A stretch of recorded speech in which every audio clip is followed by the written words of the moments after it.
माता पिता के कर्म से पुत्र और पुत्र के कर्म से माता पिता दोनों का संबंध जुड़ा होता है। ये पूर्व जन्म के कर्म से भी होता है। पूर्व जन्म का कर्म का हिसाब होता है। वैसे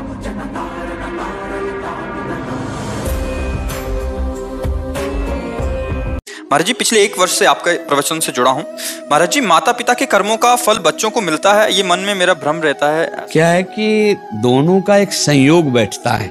माता पिता और पुत्र का दोनों का संयोग बैठता है।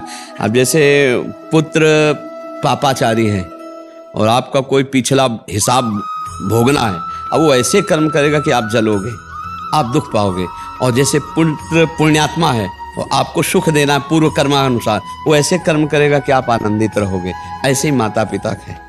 माता पिता के कर्म से पुत्र और पुत्र के कर्म से माता पिता दोनों का संबंध जुड़ा होता है। ये पूर्व जन्म के कर्म से भी होता है। पूर्व जन्म का कर्म का हिसाब होता है। वैसे भगवान, कोई ऐसे पुत्र आते हैं कि जन्म से पैसा खर्चा करते करते बाप को ऋणी बना दें, और कोई ऐसे आते हैं मेहनत करके माता पिता को भगवान की तरह पूजते हैं, सुख देते हैं। तो इन सब जगह देखा जाता है कि कहीं ना कहीं कर्म होते हैं। दोनों के कर्म के संयोग से ही परिवार में आना होता है।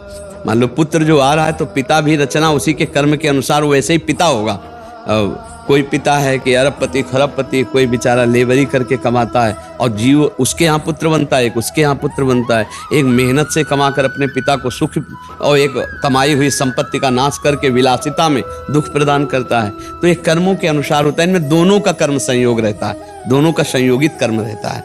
अगर पिता पुण्यात्मा है और पुत्र पापात्मा है तो कोई ना कोई पूर्व का पाप है, उसे भोगना पड़ेगा। अगर पिता दुष्ट स्वभाव का है और पुत्र सही स्वभाव का है, कोई न कोई पाप ऐसा है जिसको ऐसा पिता मिला, क्योंकि दुख भोगना पड़ेगा उसे। तो इसलिए कर्म संयोग दोनों का होता है, पुत्र का और पिता का दोनों का संयोग होता है। आप समझ पा रहे हैं?